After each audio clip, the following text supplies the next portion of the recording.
السلام علیکم ورحمۃ اللہ وبرکاتہ۔ میں ظالم شوہر سے بھاگ کر رات کو سڑک پر آ گئی تھی۔ میں ایک بس کا انتظار کر رہی تھی کہ ایک مہنگی گاڑی رکی۔ ایک امیر زادے نے شیشہ نیچے کیا اور کہا، کہاں جانا ہے؟ میں نے ڈرتے ڈرتے اسے اپنی مصیبت بتائی۔ اس نے کہا، میرے گھر چلو، میری ماں تمہاری مدد کریں گی۔ میں اس کے بنگلے پہنچی۔ اس نے مجھے کمرے میں بٹھایا۔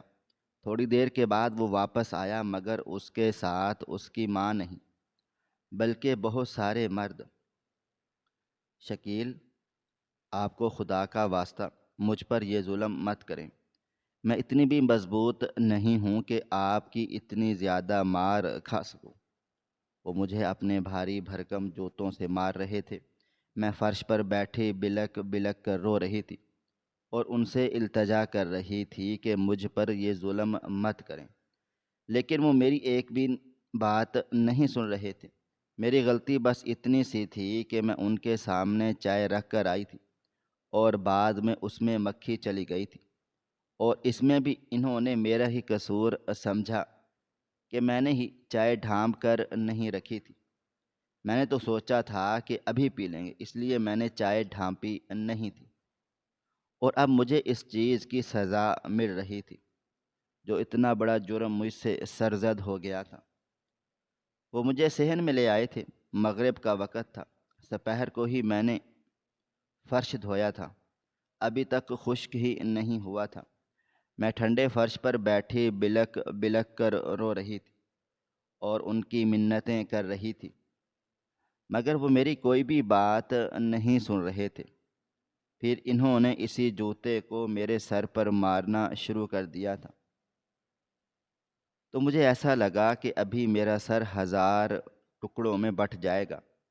پہلے وہ اس جوتے سے مجھے کمر پر مار رہے تھے۔ وہ اتنے ظالم تھے کہ انہیں خدا سے بھی ڈر نہیں لگتا تھا، کیونکہ خدا سے ڈرنے والے بندے کسی پر اتنا زیادہ ظلم نہیں کر سکتے جتنا وہ مجھ پر کر رہے تھے، اور تھی بھی میں ان کی بیوی، کوئی غیر نہیں تھی، لیکن وہ اس ظلم سے باز نہیں آ رہے تھے، اور پھر شاید مارتے مارتے ان کا ہاتھ تھک گیا تھا، تو انہوں نے زور سے جوتا زمین پر پٹخ دیا اور میرے بال پکڑ لیے۔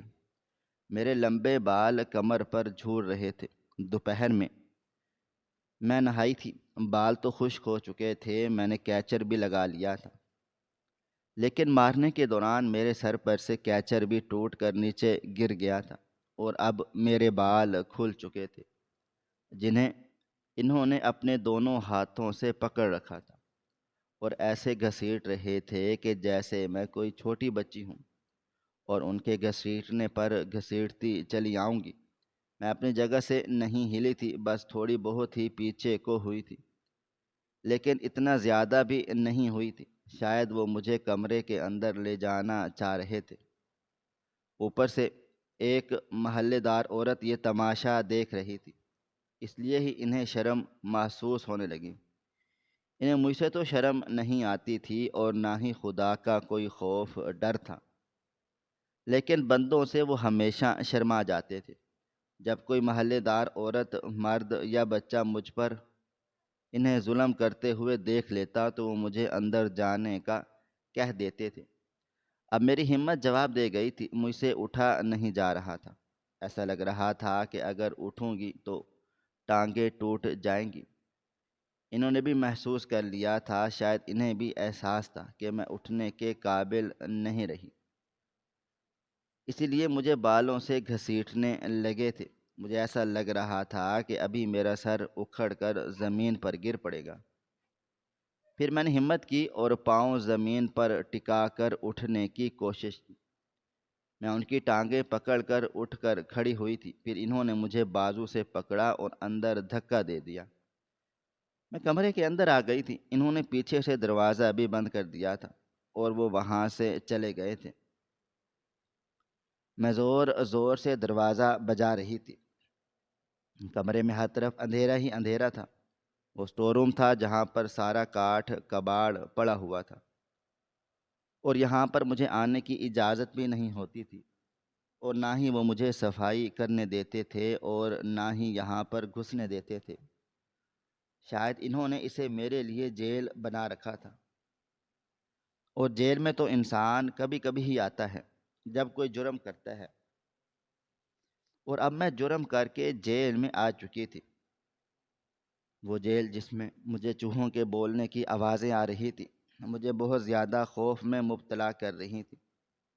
ایک روشن دان تھا جس سے ہلکی ہلکی روشنی آ رہی تھی، اس کے علاوہ کوئی بلب نہیں تھا جسے میں جلا لیتی۔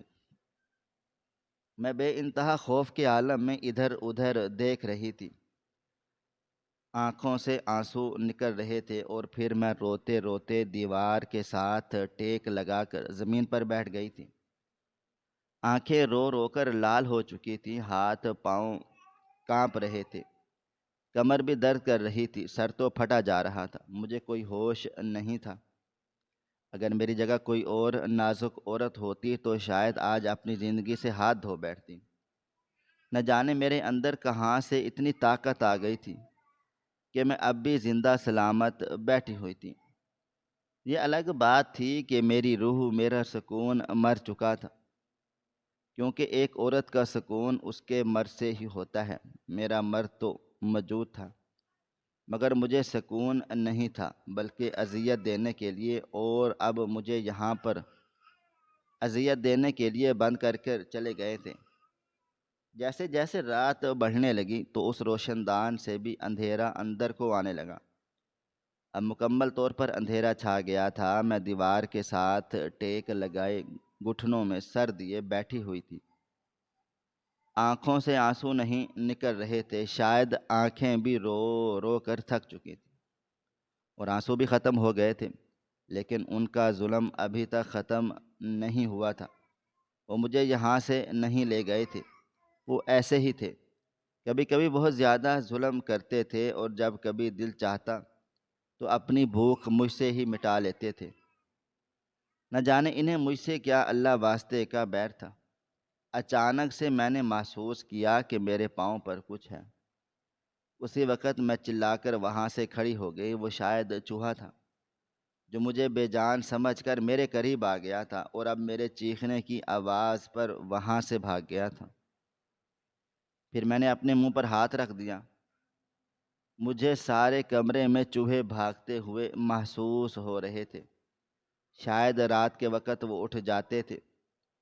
مجھے اتنا زیادہ خوف محسوس ہو رہا تھا، دل چاہ رہا تھا کہ اپنے آپ کو ختم کر لوں، لیکن ختم کرنے کے لیے بھی کسی زہر کی ضرورت تھی جو میرے پاس نہیں تھا۔ میرے گھر پہ تو لہجوں کا زہر ملتا تھا جو مجھے اندر سے کھوکھلا کرتا جاتا تھا اور میری روح کو مارتا جا رہا تھا۔ میں ساری رات اسی ٹھنڈے فرش پر بیٹھی رہی تھی، کیونکہ وہاں پر بیٹھنے کے لیے کوئی دوسری جگہ بھی نہیں تھی۔ ٹوٹا پھوٹا سامان پڑا تھا، اور وہاں پر بھی چوہوں نے اپنا بسیرا جما رکھا تھا۔ اور پھر آخر کار میری سزا ختم ہو گئی، کیونکہ صبح ہو گئی تھی۔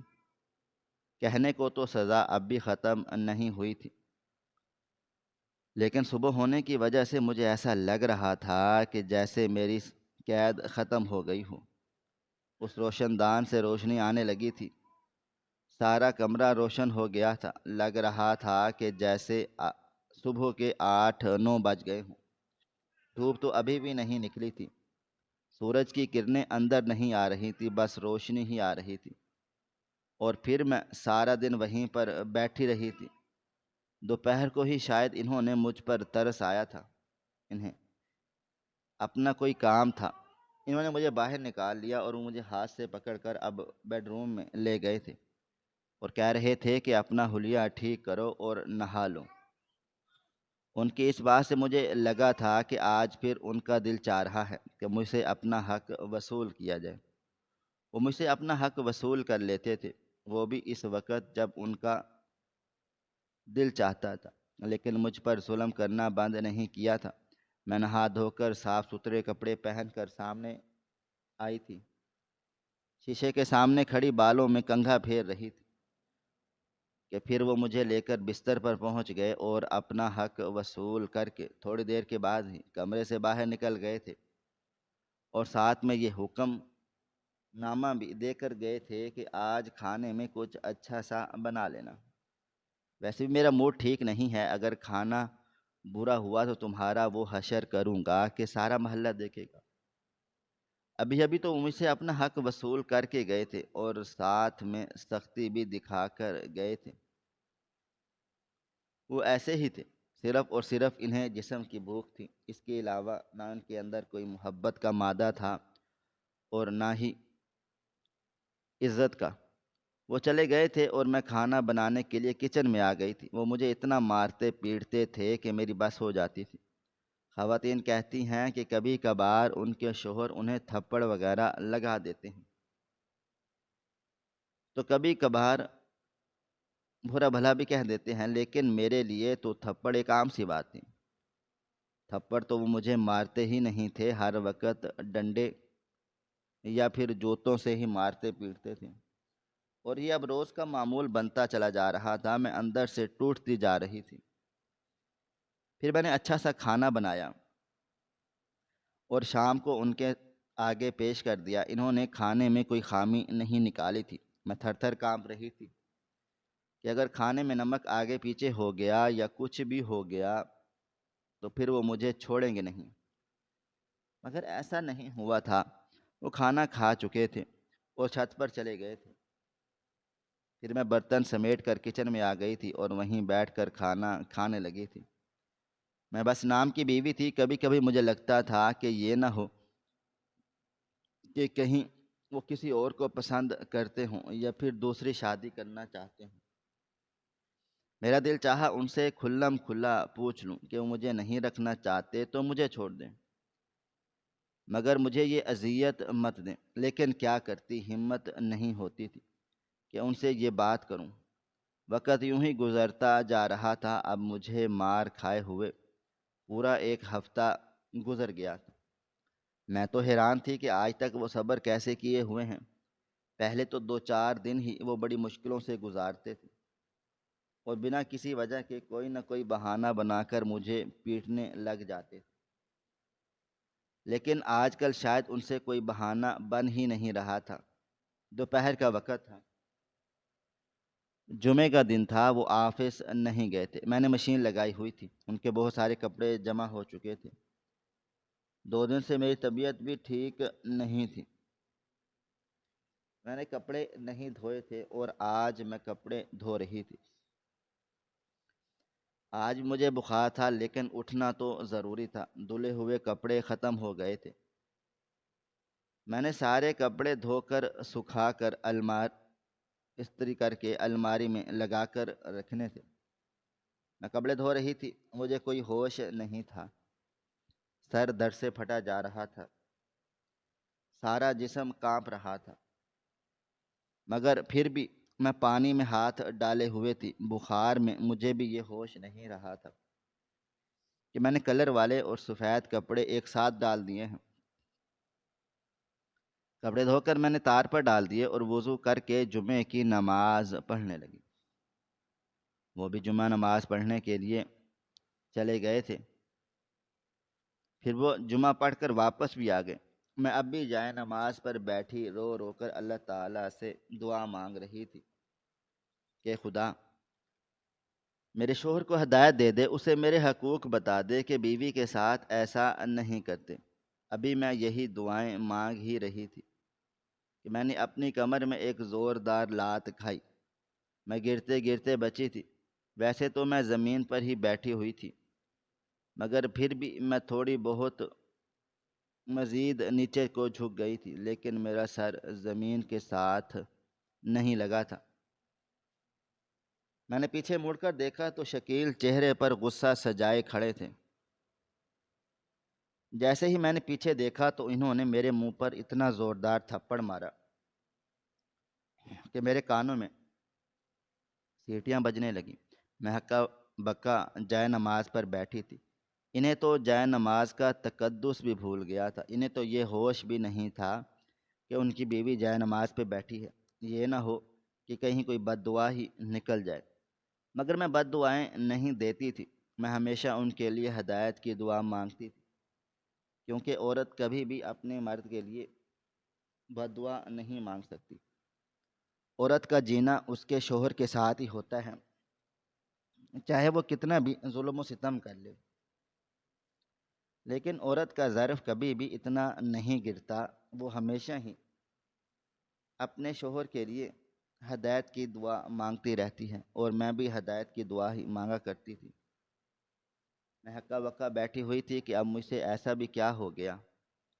پھر انہوں نے مجھے کان سے پکڑ کر زمین سے کھڑا کیا تھا، جیسے کوئی کسی چھوٹے بچے کو کھڑا کرتے ہیں۔ میرے سر سے دوپٹہ اتر گیا تھا۔ ابھی میں نے دعا بھی پوری نہیں مانگی تھی کہ وہ مجھے جائے نماز سے اتار لائے تھے۔ نماز وہیں کی وہیں رہ گئی۔ وہ مجھے تار کی طرف لے کر آئے تھے اور ایک سوٹ نکال کر میرے سامنے کیا تھا۔ نیلے کلر کی شرٹ کا کلر اتر کر سفید کلر کی شرٹ پر لگ گیا تھا۔ اچانک سے میرے دماغ نے مجھے پریشان کرنا شروع کر دیا کہ یہ میں نے کیا کر دیا۔ شکیل مجھے معاف کر دے، مجھ سے غلطی ہو گئی۔ آپ کو تو پتہ ہے کہ مجھے بخار تھا، شاید بخار میں پتہ نہیں چلا کہ میں سب کپڑے ایک ساتھ ہی دھو رہی ہوں۔ مجھے معاف کر دے، آئندہ کبھی ایسا نہیں ہوگا۔ میں کانپتی ہوئی اور روتی ہوئی آواز میں کے ساتھ کہنے لگی۔ حالانکہ وہ مجھے مار پیٹ بھی نہیں رہے تھے، مگر پھر بھی مجھے بہت زیادہ خوف آ رہا تھا۔ ایسا لگ رہا تھا کہ وہ مجھے پھر سے اسٹور روم میں بند کر دیں گے، اس لیے ہی میں منتیں کرنے لگ گئی تھی۔ لیکن انہوں نے مجھے نہ مارا اور دھکے دے دیا۔ میں زمین پر گر گئی۔ وہ مجھے اپنے پیر سے ٹھوکر مارتے ہوئے گھر سے باہر کو نکل گئے تھے۔ وہ جمعے کو آفس نہیں جاتے تھے، اتوار کو ان کے آفس میں چھٹی نہیں ہوتی تھی، اس لیے جمعے کو ہی ہوتی تھی۔ وہ چلے گئے تھے اور میں زمین پر بیٹھی ہوئی تھی۔ ابھی تو میری دعا بھی ادھوری تھی، اس لیے میں اٹھ کر خود پر ضبط کر جائے نماز پر جا بیٹھی۔ اچانک سے میری نظر اوپر گئی تو وہی پڑوسن دیکھ رہی تھی جس کا گھر ہمارے گھر کے بالکل ساتھ تھا۔ وہ اچھی عورت نہیں تھی۔ کبھی کبھی مجھے لگتا تھا کہ وہ میرا مذاق اڑاتی ہے۔ جب بھی کبھی آواز سنتی تھی تو ہمارے گھر کی طرف دیکھنے لگ جاتی تھی۔ ابھی مجھے اس کے دانت نکلتے ہوئے نظر آ رہے تھے۔ وہ ادھیڑ عمر کی عورت تھی، بچے جوان تھے۔ اس کو تو یہ شرم بھی نہیں آتی تھی کہ دوسروں کی بہو بیٹیوں پر نہیں ہنستے۔ اس کی اپنی ایک جوان بیٹی تھی، اور میں نے سن رکھا تھا کہ آج کل اس کا کہیں رشتہ بھی ہو گیا ہے، لیکن پھر بھی وہ کسی اور کی بیٹی پر دانت نکال رہی تھی۔ شاید کچھ لوگوں کا ظرف ہی ایسا ہوتا ہے، ہر کوئی تو ایک جیسا نہیں ہوتا۔ پھر میں نے بڑی مشکل سے دعا مکمل کی اور جائے نماز فولڈ کر کے اٹھ کھڑی ہوئی تھی اور جائے نماز اٹھا کر کمرے کے اندر آ گئی تھی۔ پہلے تو میں دھوپ میں بیٹھی تھی، لیکن اب میں باہر نہیں بیٹھ سکتی تھی۔ مجھے لگ رہا تھا کہ سارا زمانہ مجھ پر ہنس رہا ہے، حالانکہ وہ عورت بھی چلی گئی تھی اور کوئی بھی مجھے دیکھ بھی نہیں رہا تھا۔ میں کمرے کے اندر آ گئی تھی، لیکن صوفے پر نہیں بیٹھی تھی، میں زمین پر بیٹھی تھی۔ ایسا لگتا تھا کہ صوفے پر بیٹھوں گی تو سب کچھ بھلا دوں گی۔ زمین پر بیٹھ کر مجھے ہر چیز یاد آتی تھی کہ میں وہی اذیت دوبارہ سے سوچنے لگ گئی تھی۔ جب انہوں نے میری کمر میں زور سے لات ماری، اور وہ بھی جائے نماز پر بیٹھے ہوئے، یہ سوچتے ساتھ ہی میرے رونگٹے کھڑے ہو گئے کہ کیا کوئی اتنا بھی گر سکتا ہے۔ عبادت کرتی ہوئی بیوی کو بھی نہ چھوڑے، یہی خیالات میرے ذہن میں آ رہے تھے، اور ساتھ ساتھ یہ خیالات بھی آ رہے تھے کہ کیا واقعی میرے شوہر بخشے جائیں گے۔ میرے ذہن میں عجیب عجیب سے خیالات آ رہے تھے۔ شاید میں اکیلے رہ کر تھک ہار چکی تھی۔ ہم 3 بہنیں تھیں، 2 کو امی نے پہلے بیاہ دیا تھا اور سب سے آخر میں پھر مجھے بیاہ دیا۔ اب اماں ابا گھر پر اکیلے ہوتے تھے۔ میں نے اماں ابا کے گھر پر غربت دیکھی تھی، یہاں پر غربت تو نہیں تھی مگر سکون بھی نہیں تھا۔ میں نے آج تک اپنی بہنوں یا ماں کو کچھ بھی نہیں بتایا تھا کہ یہاں میرے ساتھ ایسا ظلم بھی ہوتا ہے۔ میری شادی کو 6 ماہ سے زیادہ کا عرصہ گزر گیا تھا، لیکن میں نے کسی سے کچھ بھی نہیں کہا تھا۔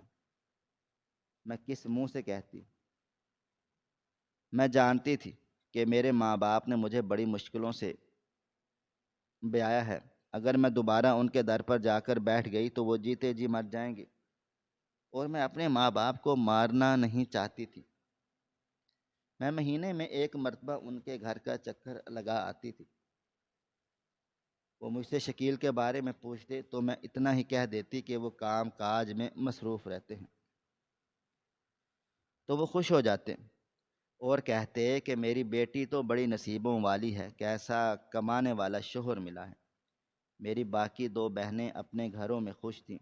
میں جب کبھی ان کے گھر جاتی تو میری بہنوئی بڑی عزت کے ساتھ ان سے بات کر رہے ہوتے، اور ان کی آنکھوں سے مجھے خوشی دکھائی دیتی تھی۔ وہ نارمل گھرانوں میں بیاہی گئی تھیں، ان کے شوہر نارمل نوکریاں کرتے تھے۔ یوں سمجھ لیں کہ گزارا مشکل سے ہو رہا تھا، لیکن پھر بھی وہ خوش تھیں کیونکہ ان کے دل خوش تھے۔ انسان کا دل جب خوش اور مطمئن ہوتا ہے تو اسی وقت انسان کو سکون ملتا ہے۔ یہ دنیاوی رنگ اور رونق کچھ اچھی نہیں لگتی۔ کچھ دیر میں کمرے میں بیٹھی روتی دھوتی رہی، اور پھر میں نے سوچا کہ کل امی کے گھر جاؤں گی۔ کچھ دنوں سے میں ان سے ملی نہیں تھی، اور پھر میں نے اگلا دن بھی آ گیا۔ میں نے صبح کو ہی سارا کام ختم کر لیا۔ شکیل آفس جانے لگے تو میں نے ان سے کہا کہ مجھے بھی امی کے گھر چھوڑتے جائیے گا، تو وہ کہنے لگے کہ کوئی ضرورت نہیں ہے، آج دوپہر میں میرے دوست کھانے پر آنے والے ہیں، ان کے لیے اچھے سے کھانے بنانا۔ وہ جیسے بھی تھے کھانے مجھ سے ہی بنواتے تھے۔ کبھی کبھی موڈ اچھا ہوا تو تعریف بھی کر دیتے تھے، اور میں پھولے نہیں سماتی تھی۔ وہ مجھے آرڈر دے کر چلے گئے تھے اور میں کچن میں آ گئی تھی۔ سارا سامان موجود تھا، میں ابھی سے ہی کام پر لگ گئی تھی۔ میں اکیلی عورت تھی، دوپہر تک 4 5 کھانے بھی بنانے تھے، اور وہ بھی پورے 6 لوگوں کے لیے، تو مجھے بہت زیادہ ٹائم کی ضرورت تھی۔ اور پھر دوپہر کے 2:30 بجے دروازے پر دستک ہوئی۔ میں نہا دھو کر تیار بھی ہو گئی تھی، اور سارے کھانے بھی تیار تھے۔ میں نے دروازہ کھولا تو وہ سب کے سب لوگ اندر آ گئے۔ میں نے بس نظریں جھکا کر انہیں سلام کیا تھا۔ یہ میری تربیت میں شامل نہیں تھا کہ شوہر کے دوستوں کے ساتھ بیٹھوں۔ بس میں نے ایک اچٹتی نگاہ ان سب پر ڈالی تھی۔ 6 7 لوگ تھے جو اب بیٹھک کے اندر چلے گئے تھے۔ ہمارے گھر کے اندر ایک ہی کمرہ تھا جو بیٹھک کے طور پر استعمال ہوتا تھا۔ وہ دروازے کے بالکل ساتھ والا تھا۔ باہر کا بھی ایک دروازہ تھا، لیکن وہ گھر کے اندر آ کر بیٹھک میں بیٹھ گئے تھے۔ پھر تھوڑی دیر کے بعد میرے شوہر کچن میں آئے تو میں نے چائے اور دوسرے لوازمات سیٹ کر کے انہیں دے دیے تھے۔ میں نے کھانا اس کے بعد لگانا تھا، وہ لے کر چلے گئے تھے اور میں کھانا وغیرہ سیٹ کر رہی تھی۔ پھر تھوڑی دیر کے بعد وہ کھانا بھی لے گئے تھے۔ کھانا لے کر گئے ہوئے ابھی انہیں 15 منٹ ہی ہوئے تھے کہ وہیں سے ان کی آوازیں آنا شروع ہو گئی تھیں، گھٹیا عورت، یہ تم نے کیا کر دیا؟ وہ اپنے دوستوں کے سامنے مجھے اتنا زیادہ ذلیل و رسوا کرنے لگے تھے۔ میں تو ان کے سامنے جانا ہی نہیں چاہتی تھی، لیکن کیا کرتی، جانا پڑا۔ میں نے منہ لپیٹ لیا اور پھر وہاں پر پہنچ گئی۔ انہوں نے ہاتھ میں پکڑی ہوئی پلیٹ میرے قدموں میں دے ماری۔ میرا پیر زخمی ہوتے ہوتے بچا۔ درد محسوس ہو رہا تھا مگر آنکھیں خشک تھیں۔ میں ان لوگوں کے سامنے اپنا تماشا نہیں بنوانا چاہتی تھی۔ وہ قورمے کی پلیٹ میرے قدموں میں پھینک چکے تھے۔ قورمے میں نمک دیکھا ہے تم نے؟ اتنا نمک کون ڈالتا ہے؟ وہ چیخ چلا رہے تھے۔ ان کے سبھی دوست ہکا بکا ہو کر انہیں دیکھ رہے تھے۔ کبھی وہ مجھے دیکھتے تو کبھی انہیں دیکھتے۔ نہیں یار، نمک تو بالکل ٹھیک ہے، برابر ہے۔ تمہیں زیادہ لگ رہا ہوگا، مجھے لگ رہا ہے کہ تمہارا بلڈ پریشر ہائی ہے۔ ان میں سے ایک لڑکا بولا۔ میں نے ایک نظر اس کے چہرے کی طرف ڈالی اور پھر دوبارہ نظریں جھکا لی۔ وہ میرے شوہر سے کچھ کم عمر ہی لگ رہا تھا، یا پھر اس کی جسامت ہی ایسی تھی۔ اس کی بات سن کر شکیل نے کوئی جواب نہ دیا اور پھر مجھ سے کہا کہ اب یہیں پر کھڑی رہو گی کیا؟ دفع ہو جاؤ یہاں سے، اور دوبارہ یہاں آنے کی ضرورت نہیں ہے۔ انہوں نے مجھے اپنے ہی دوستوں کے سامنے شرمندہ کر کے رکھ دیا تھا۔ میں باہر آ گئی تھی اور مجھے حیرت ہو رہی تھی کہ کیا کوئی مرد اپنی بے عزتی خود بھی کر سکتا ہے؟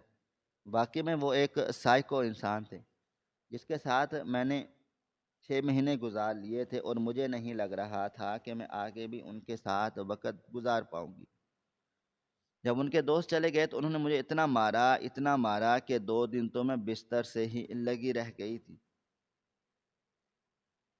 میں نے کھانا پینا بھی نہیں کیا تھا، بڑی مشکلوں سے کچن تک جاتی تھی اور فروٹ ہی کھا لیتی تھی۔ بازار کھانا کھانے کی مجھ میں ہمت نہیں تھی، اور وہ بھی بازار سے کھانا لے کر آتے تھے اور کھا لیتے تھے۔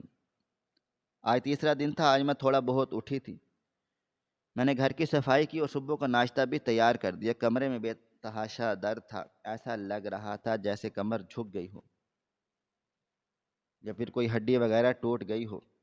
میں ناشتہ بنا رہی تھی کہ وہ وہیں پر آ گئے اور کہنے لگے، جلدی جلدی ہاتھ چلاؤ، مجھے جلدی آفس کے لیے جانا ہے۔ وہ 7 بجے یہ کہنے لگ گئے تھے، حالانکہ وہ آفس تو 9 بجے جایا کرتے تھے۔ میں نے جلدی جلدی ناشتہ بنایا اور ان کے حوالے کر دیا، وہ بھی اس ڈر سے کہ کہیں دوبارہ سے انہیں مجھے مارنے کا موقع نہ مل جائے۔ لیکن میں کیا کرتی، موقع تو وہ خود ہی ڈھونڈ ہی لیتے تھے۔ انہوں نے ناشتے میں کوئی عیب نہیں نکالا تھا، لیکن جب ان کے جوتے پالش ہوئے نہیں تھے تو اس وقت انہوں نے وہی جوتا اٹھا کر میرے منہ پر دے مارا تھا۔ آج پہلی مرتبہ میرے منہ پر جوتا مارا تھا، لیکن وہ جوتا ہمیشہ کمر پر یا سر پر مارتے تھے، لیکن آج انہوں نے ہاتھ کا بھی استعمال نہیں کیا تھا اور میرے منہ پر جوتے سے ہی تھپڑ لگا دیا تھا۔ یہ جوتا تمہارے باپ نے صاف کرنا تھا؟ کیا عجیب تماشا لگا رکھا ہے، یہ نہیں کہ شوہر کی چھوٹی چھوٹی چیزوں کا خیال ہی رکھ لوں، بس ہر وقت ٹسوے بہاتی رہتی ہو یا پھر دوسروں کے مردوں پر نگاہ رکھتی رہتی ہو۔ میں تم سے کہہ رہا ہوں، تم نے صحن میں نہیں نکلنا۔ دوسرے لوگ چھتوں پر کھڑے ہو کر تمہارا وجود تکیں، یہ مجھے برداشت نہیں ہے۔ وہ تو مجھ پر ایسے دھونس جما رہے تھے جیسے میں ان کی من چاہی عورت ہوں۔ وہ خود مجھے مارتے پیٹتے تھے اور اب یہ کہہ رہے تھے۔ میں نے اسی وقت ہی جوتے صاف کر دیے۔ میں نے بلیک کلر کے جوتوں پر پالش کر کے رکھا تھا، لیکن ان کا دل لال پہننے کے موڈ میں بن گیا تھا۔ وہ تو پالش ہی نہیں تھے، اس لیے اب میں مار کھا کر بیٹھی تھی۔ وہ جانے لگے تو میں نے انہیں کہہ دیا کہ آج میں اپنی امی کے گھر ضرور جاؤں گی۔ نہ جانے مجھ میں اتنی ہمت کہاں سے آ گئی تھی۔ شاید جب ظلم حد سے بڑھتا ہے تو انسان کا ضبط بھی ٹوٹ جاتا ہے۔ انہوں نے کوئی جواب نہیں دیا تھا اور گھر سے باہر کو نکل گئے تھے، اور اس کا یہی مطلب تھا کہ میں جا سکتی ہوں۔ ان کے جانے کے بعد میں تیار ہو کر نکل آئی۔ میں نے اپنے چہرے پر وہ نشان چھپانے کی بھرپور کوشش کی جو 2 دن پہلے مار کی وجہ سے میرے چہروں پر بن گئے تھے۔ میں نے ہلکا پھلکا میک اپ بھی کر لیا تھا اور چہرے پر مصنوعی مسکراہٹ سجا کر رکشے میں جا رہی تھی۔ بار بار آنکھوں سے آنسو نکل رہے تھے جو میں ٹیشو پیپر سے صاف کر رہی تھی، اور پھر امی کے گھر کے باہر رک کر میں نے اپنے اندر اتنی زیادہ انرجی بھر لی اور آنکھوں میں ایسی خوشی سجا لی کہ جیسے مجھے کوئی دکھ ہی نہ ہو، اور مجھ سے زیادہ خوش قسمت عورت اس دنیا میں ہی ہو ہی نہیں۔ میں گھر کے اندر آ گئی تھی۔ اماں ابا صحن میں بیٹھے ہوئے تھے۔ میری خوش قسمتی تھی کہ میری دونوں بہنیں بھی آئی ہوئی تھیں۔ وہ مجھ سے کہنے لگیں کہ ابھی ہم تمہیں کال کرنے والے تھے کہ تم بھی آ جاؤ، ہم بھی اماں کے گھر آئے ہوئے ہیں۔ اماں نے کہا کہ آج بھی شکیل کو ٹائم نہیں تھا کیا؟ وہ میری شادی کے بعد ایک مرتبہ ہی آئے تھے، اور وہ بھی شادی کے قریب قریب ہی، یعنی آج سے 4.5-5 ماہ پہلے۔ میں نے ان سے کہا اماں شکیل بہت زیادہ بیزی ہوتے ہیں، وہ بہت زیادہ کام کاج کرتے ہیں، انہیں تو اتنا بھی وقت نہیں ہوتا کہ سکون سے کھانا کھا لیں، بس ہر وقت کام کام میں لگے رہتے ہیں۔ میں کیا کروں؟ کہہ رہے تھے کہ میری طرف سے اماں ابا کو پوچھ لینا کہ ان کی طبیعت کیسی ہے۔ میں نے چہرے پر مسکراہٹ سجا کر جھوٹ بول دیا تھا۔ اماں اور ابا خوشی سے پھولے نہیں سما رہے تھے۔ میری بہنیں بھی مجھے دیکھ کر خوش ہو رہی تھیں، ان کے بچوں کو دیکھ کر میرا دل باغ باغ ہو گیا تھا۔ میں تو ابھی تک ماں نہیں بن پائی تھی، لیکن بہنوں کے بچے مجھے بہت زیادہ عزیز تھے۔ میرے 3 ماہ کی بھانجی کو میں نے اپنی گود میں اٹھا کر رکھا تھا۔ شام تک میں وہیں پر تھی۔ وہ مجھے روک رہے تھے کہ میں رات رہ جاؤں، لیکن مجھے رہنے کی اجازت نہیں تھی۔ وہ کہہ رہے تھے کہ شکیل بھائی کو بھی کھانے پر بلا لو، وہ کھانا کھا کر تمہیں لیتے ہوئے چلے جائیں گے۔ لیکن میں نے کہا نہیں، وہ تو دیر سے آئیں گے، میں اتنی دیر تک یہاں پر کیا کرتی رہوں گی۔ پھر میں نے جھوٹے موٹے قصے کہانیاں سنا کر گھر سے باہر نکل آئی تھی۔ جیسے ہی میں نے اماں ابا کے گھر سے باہر قدم رکھا تو اسی وقت میرا ضبط ٹوٹ گیا، اور آنکھوں سے آنسو آبشار کی طرح بہنے لگے۔ مغرب کا وقت تھا، میں نے رکشہ روکا اور اس میں سوار ہو کر جہنم میں آ گئی، جو کہنے کو تو عورتوں کی جنت ہوتی ہے، لیکن میرے لیے جہنم سے بڑھ کر تھی۔ میں گھر آ گئی تھی، لیکن ابھی تک شکیل گھر نہیں آئے تھے۔ میں نے ان کے لیے کھانا صبح ہی بنا کر چلی گئی تھی۔ مجھے پتہ تھا کہ مجھے آنے میں دیر ہو جائے گی۔ ماں تو کہہ رہی تھی کہ میں ان کے لیے بھی کھانا لے جاؤں، لیکن میں نے ان سے کہا کہ وہ تو گھر پر ہی نہیں ہوں گے، اور کھانا بھی انہوں نے باہر سے کھانا ہے۔ اس بات پر بھی میں نے جھوٹ بول دیا تھا، کیونکہ وہ اماں کے گھر کا کھانا کھاتے ہی نہیں تھے۔ 1-2 بار پہلے بھی میں لے کر آئی ہوئی تھی، مگر انہوں نے نہیں کھایا تھا۔ پھر 9 بجے وہ گھر واپس آ گئے تھے۔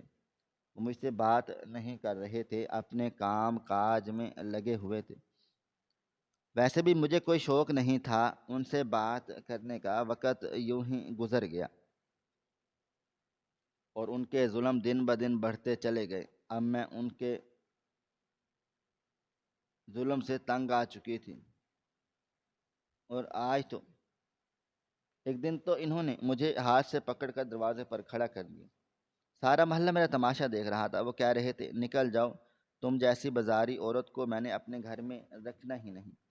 یہ کہانی اس دن کی تھی جس دن میں صحن کی صفائی کر رہی تھی کہ اسی وقت اوپر سے میرے سر پر ایک پرچی آ کر گری تھی۔ میں نے کھول کر دیکھی تو اس پر کوئی نمبر لکھا ہوا تھا۔ ابھی میں اوپر دیکھ ہی رہی تھی کہ دیکھ پاؤں کہ کون ہے، یہ پرچی کہاں سے آئی ہے، کیونکہ ہمارا گھر درمیان میں موجود تھا اور ارد گرد محلے والوں کے گھر تھے۔ ہر کوئی چھت پر چڑھتا تھا، لیکن میں نہیں چڑھتی تھی، مجھے تو اجازت ہی نہیں، مگر لوگ وہاں پر چڑھتے تھے۔ اور اب کسی مرد نے اپنی اوقات دکھا دی تھی اور مجھ پر نمبر پھینک دیا تھا۔ میں ابھی وہی دیکھ رہی تھی، اور کہ کون ہے اور کیا پھینکا ہے، کہ وہیں پر شکیل آ گئے اور مجھ سے وہ نمبر والی پرچی کھینچ لی، اور پھر مجھے مارتے پیٹتے گلی پر لے آئے۔ سارا محلہ میرا تماشا دیکھ رہا تھا۔ وہ مجھے دھکے دے کر باہر نکال رہے تھے۔ میں ان کی منتیں کر رہی تھی کہ مجھے نہ نکالیں، اور پھر شاید انہیں مجھ پر ترس آیا، یا شاید وہ نوکرانی کو گھر سے باہر نہیں نکالنا چاہتے تھے، اس لیے گھر کا دروازہ کھول دیا گیا اور مجھے اندر آنے دیا گیا۔ بچے بھی مجھ پر ہنس رہے تھے۔ اور کہہ رہے تھے کہ اس آنٹی کو دیکھو، انکل اسے مار رہے ہیں۔ بچوں کی آوازیں آج بھی میرے کانوں میں گونج رہی تھیں، حالانکہ اس واقعے کو پورا ایک ہفتہ گزر چکا تھا۔ میں بالکل ایک زندہ لاش کی طرح بن گئی تھی۔ میں نے سوچا تھا کہ اب میرا یہاں پر کوئی بھی مقصد یا نہیں ہے، ٹھیک بھی نہیں ہے۔ میں یہاں سے چلی جاؤں گی، میں اپنے آپ کو ختم کر لوں گی، مگر یہاں نہیں رہوں گی۔ میں نے یہ بھی سوچ لیا تھا کہ اماں ابا کے پاس نہیں جاؤں گی، کسی دارالامان میں چلی جاؤں گی، مگر گھر میں نہیں جاؤں گی۔ میں نے سوچا کہ میں آج ہی نکل جاؤں گی، شام کا وقت تھا، وہ گھر پر نہیں تھے۔ میں نے سوچا کہ یہی موقع اچھا ہے، آج نکل جاتی ہوں، ورنہ رات کو وہ پھر سے آ جائیں گے اور بنا کسی وجہ کے مارنا پیٹنا شروع کر دیں گے۔ آج کل وہ کوئی دن ایسا نہیں تھا کہ چھوڑ دیتے جس دن وہ مجھے مارے نہیں، اور اب میں ان کی مار مزید نہیں سہ سکتی تھی۔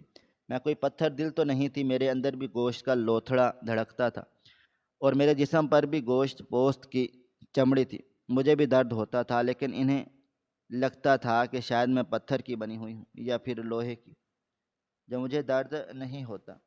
مگر ایسا نہیں تھا۔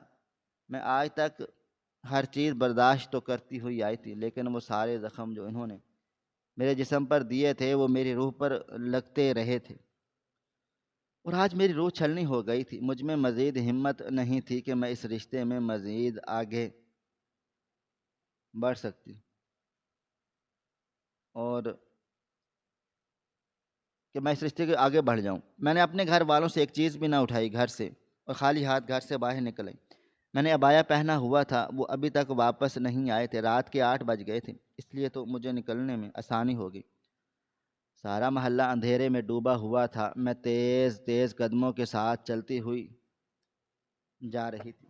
میں نے عبایا کے اوپر شال لے رکھی تھی، اور چہرہ بھی اچھے طریقے سے چھپا کر رکھا تھا۔ اگر کوئی راستے میں آ بھی جاتا تو کسی کو میری پہچان نہیں ہونی تھی۔ میں نے اپنا گیٹ اپ مکمل طور پر بدل دیا تھا، اور اب تیز تیز قدموں کے ساتھ چلتی جا رہی تھی۔ اچانک سے مجھے خیال آ گیا کہ کیوں نہ میں کراچی چلی جاؤں، وہاں پر میری ایک دوست رہتی تھی۔ ہم نے کالج میں اکٹھی پڑھائی کی تھی۔ دراصل وہ کراچی کی رہنے والی تھی، مگر یہاں پر اپنی خالہ کے گھر رہ کر پڑھائی کرتی تھی۔ اب ہماری پڑھائی ختم ہو گئی تھی اور وہ اپنے گھر چلی گئی تھی۔ میری بہت اچھی دوست تھی، اس سے میرا رابطہ بھی رہتا تھا۔ اس نے مجھے ایک مرتبہ باتوں باتوں میں اپنے گھر کا پتہ بھی بتا دیا تھا۔ میں نے سوچا کہ اسی کے گھر چلی جاتی ہوں، شاید وہ میری کچھ مدد کر دے۔ میں سوچ بھی رہی تھی کہ میرا فیصلہ غلط ہے، صحیح ہے یا غلط، لیکن پھر میں بنا کچھ سوچے سمجھے بس اسٹینڈ پر پہنچ گئی تھی۔ میرے پاس صرف اور صرف 1000 روپے تھے۔ میں نے تو اور کچھ بھی نہیں اٹھایا تھا، مگر 1000 روپے اٹھا لیے، وہ بھی اس گھر سے کہ کہیں کرایہ نہ دینا پڑ جائے۔ ابھی تک لاہور جانے کے لیے بس تیار نہیں ہوئی تھی، تو اب اسٹینڈ پر ہی کھڑی ہوئی تھی کہ ایک مہربان شخص آیا اور میرے سامنے آ کر گاڑی روک دی۔ میری آنکھوں سے آنسو برس رہے تھے۔ میری ہمت جواب دے گئی۔ تھوڑی دیر پہلے ہی میرے ذہن میں یہ خیال آ گیا کہ اگر قدسیہ مجھے گھر پر نہ ملے، یا مجھے اس کا گھر نہ ملا، اس نے مجھے اپنے گھر نہیں رکھا، تو پھر کیا ہوگا؟ میرا پلان کینسل ہو رہا تھا کہ وہ آدمی بھی آ گیا۔ اس نے گاڑی بالکل میرے سامنے روک دی تھی اور شیشہ نیچے کر کے پوچھا کہاں جانا ہے۔ وہ بڑا مہربان لگ رہا تھا، بڑے پیار سے مجھ سے پوچھا تھا۔ میں نے روتے ہوئے گاڑی کے اندر دیکھا، گاڑی بہت بڑی تھی، وہ لگ بھی بہت زیادہ امیر رہا تھا۔ اتنی اچھی اور بڑی گاڑی میں نے آج تک نہیں دیکھی تھی۔ خالد نوکری کرتے تھے، لیکن ان کے پاس کوئی گاڑی وغیرہ نہیں تھی، ایک موٹر سائیکل ہی تھی، اور وہ بھی زیادہ خرچہ نہیں کرتے تھے۔ وہ شخص بہت زیادہ امیر تھا اور اب مجھ سے بات بھی کر رہا تھا۔ میں نے اس کی بات کا جواب نہیں دیا تھا۔ اس نے دوبارہ سے پوچھا کہاں جانا ہے۔ تو میں نے اسے اپنی ساری مصیبت بتا دی کہ میں دکھیاری عورت ہوں، اپنے شوہر سے بھاگ کر آئی ہوں، اس کے ساتھ مزید نہیں رہ سکتی۔ اس نے مجھ سے کہا کہ گاڑی میں آ کر بیٹھ جاؤ۔ اس نے مجھے بہن بلایا تھا۔ میرا من بھر آیا کیونکہ میرا تو کوئی بھائی تھا ہی نہیں۔ میں گاڑی میں آ کر بیٹھ تو گئی تھی لیکن مجھے ڈر بھی بہت لگ رہا تھا، نہ جانے کیسا انسان ہو، کیونکہ انسانوں کے چہرے پر تو نہیں لکھا ہوتا کہ وہ کتنا مہربان ہے اور کتنا شیطان ہے۔ میں نے اسے کہا کہ بس مجھے تمہاری مدد کی ضرورت ہے، تم نے مجھ سے پوچھا یہی کافی ہے۔ میں اترنے لگی تو اس نے مجھ سے کہا کہ رک جاؤ، میں تمہیں اپنے گھر لے کر جاتا ہوں، وہاں پر میری ماں تمہاری مدد کر دیں گی۔ میری ماں غریب عورتوں کی مدد کرتی ہیں، وہ تمہاری مدد بھی ضرور کر دیں گی۔ اس کی بات سن کر میرے دل کے اندر ایک آس امید جاگی تھی۔ ویسے بھی میں ہر چیز سے فرار چاہتی تھی، مجھے ایک چھت کی ضرورت تھی جہاں پر میں آج کی رات گزار لیتی۔ ویسے تو مجھے ساری زندگی کے لیے ہی چھت کی ضرورت تھی، لیکن وقتی طور پر مجھے آج کی رات گزارنی تھی۔ میں اس کے ساتھ اس کے بنگلے پر آ گئی۔ اس نے مجھے ایک کمرے میں بٹھا دیا اور کہا کہ میں اپنی ماں کو بلا کر لاتا ہوں۔ مجھے وہاں بیٹھے بیٹھے 15-20 منٹ ہو گئے تھے مگر ابھی تک وہ واپس نہیں آیا تھا۔ مجھے کچھ بھی سمجھ میں نہیں آ رہی تھی کہ وہ کہاں پر چلا گیا ہے، لیکن میں کیا کرتی، وہاں سے جا تو بھی نہیں سکتی تھی۔ اب تو 9:30 بج چکے تھے۔ پھر اچانک سے دروازہ کھلا اور وہ ہٹے کٹے 4 مرد دیکھ کر میں حیران و پریشان رہ گئی۔ وہ مرد لڑکا بھی ساتھ میں تھا اور اس کے 4 مزید مرد تھے جن کے چہروں پر خباثت بھری مسکراہٹ تھی۔ وہ چہرے پر شیطانیت سجا کر آگے بڑھ رہے تھے۔ جسم پر عبایا تھا اور شال میں نے اوڑھ رکھی تھی۔ میں نے اسے کہا کہ تم لوگ میرے ساتھ ایسا نہیں کر سکتے، میری بد دعا لگے گی۔ تو وہ لڑکا ہنس کر کہنے لگا کہ کوئی بات نہیں، جب لگے گی تو دیکھی جائے گی۔ شاید وہ بھی شکیل کی طرح ہی بد ضمیر اور بے خوف تھا، اسے خدا کا کوئی خوف ڈر نہیں تھا، اس لیے ایسی بڑی بڑی باتیں کر رہا تھا۔ باقی 4 لڑکے بھی اس کے پیچھے پیچھے آ رہے تھے۔ میں بھاگ کر ایک کونے میں چلی گئی تھی۔ میں دیوار کے ساتھ لگی کھڑی تھی اور اس کے سامنے ہاتھ جوڑ لیے تھے کہ خدارا میری عزت کو غارت مت کرو۔ ابھی میں چلا ہی رہی تھی کہ اچانک سے کمرے کا دروازہ کھلا اور اس شخص کو دیکھ کر میں ہکا بکا رہ گئی تھی کہ شکیل کا وہی دوست تھا جس نے کہا تھا کہ قورمے میں نمک ٹھیک ہے۔ اس نے ان لڑکوں کو مارنا پیٹنا شروع کر دیا۔ مجھے کوئی سمجھ نہیں آ رہی تھی، انہیں تمام لڑکوں کو وہاں سے بھگا دیا۔ مجھے اب بھی کچھ سمجھ نہیں آ رہی تھی کہ آخر وہ کون ہے۔ پھر اس نے مجھ سے کہا کہ یہ گھٹیا انسان میرا ہی چھوٹا بھائی ہے، ہماری کوئی ماں نہیں ہے، ہم دونوں اس گھر میں اکیلے رہتے ہیں، ماں باپ ہمیں چھوڑ کر چلے گئے ہیں اور اب تک ہم دونوں نے شادی بھی نہیں کی۔ اس نے مجھ سے کہا کہ میں جانتا ہوں شکیل تمہارے ساتھ اچھا سلوک نہیں کرتا، اگر تم اسے نے چھوڑ دیا ہے تو میں تمہیں اپنانا چاہتا ہوں، تم سے شادی کرنا چاہتا ہوں۔ جیسے اس نے یہ کہا تو میں ہکا بکا رہ گئی۔ مجھے یقین ہی نہیں آ رہا تھا کہ وہ شخص ایک مرتبہ ہی ہمارے گھر آیا تھا اور اس کی بات نے مجھے اندر سے اندازہ ہوا کہ وہ اچھا مرد ہے، کیونکہ جب اس وقت وہ شکیل پر غصہ کر رہا تھا، کہہ تو کچھ نہیں رہا تھا مگر آنکھوں ہی آنکھوں میں اسے چپ رہنے کا کہہ رہا تھا۔ میں نے اس سے کہا کہ میں نے شکیل سے طلاق نہیں لی بلکہ گھر سے بھاگ کر آئی ہوں۔ تو اس نے مجھے کہا کہ جیسے تمہاری مرضی، اگر تم چاہو تو اپنی مرضی سے طلاق لے سکتی ہوں، میں تمہیں مجبور نہیں کروں گا۔ اور پھر 1 ہفتے کے اندر اندر میں نے شکیل سے طلاق لے لی۔ میں نے خلوع کا نوٹس دائر کیا اور کہا تھا اگر اس نے مجھے خلع نہیں دیا تو اس سے پولیس پکڑ لے گی۔ وہ اتنا ڈرپوک نکلا تھا کہ 1 ہفتے کے اندر اندر ہی طلاق کے تمام کاغذات ساحل کے گھر پر بھجوا دیے۔ اور یوں ہم دونوں کی طلاق ہو چکی تھی۔ میں نے آج تک اپنے کمرے میں اکیلی رہتے چلی آئی تھی، اور اب بھی یہ 4 مہینے 10 دن گزارنے کا انتظار کرنا تھا۔ میں نے عدت گزارنی تھی۔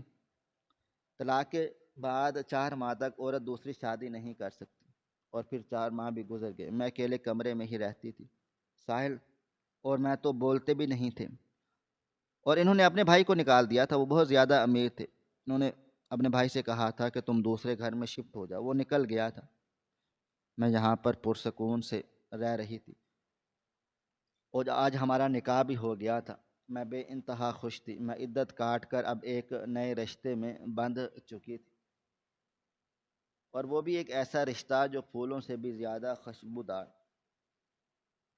اور اتنا خوبصورت تھا کہ مجھے اپنی قسمت پر رشک آتا تھا۔ جب میں عدت میں تھی تو 1 2 مرتبہ ساحل کے فون پر شکیل کی کالز آئی تھی کہ تم نے اچھا نہیں کیا، تم نے میری بیوی کو ورگلایا ہے۔ لیکن میں نے اس سے فون لے کر شکیل کو کھری کھری سنا ڈالی تھی کہ یہ سب میری اپنی قسمت ہے۔ ساحل کو کچھ مت بتائیں۔ اور پھر دوبارہ شکیل کا فون بھی نہیں آیا تھا۔ ہم اپنی زندگی میں مگن ہو گئے تھے۔ اب میری زندگی باغ و بہار ہو گئی تھی، کوئی دکھ باقی نہیں رہا تھا۔ نکاح والے روز ہی میں نے اماں ابا کو یہاں پر بلایا تھا۔ انہیں تو کچھ پتہ ہی نہیں تھا۔ وہ بہت زیادہ رو رہے تھے اور کہہ رہے تھے کہ اللہ تمہیں، بیٹی تمہیں اتنا زیادہ اذیتیں کیسے سہیں۔ میں نے تو ان سے کہا کہ یہ آپ کی ہی دعائیں تھیں، اور آج میں اسی وجہ سے ایک نئے رشتے میں بندھ رہی ہوں۔ اور اب تو ہماری شادی کو پورا 1 مہینہ ہو گیا تھا۔ ہم بہت زیادہ خوش تھے، کوئی دکھ نہیں تھا۔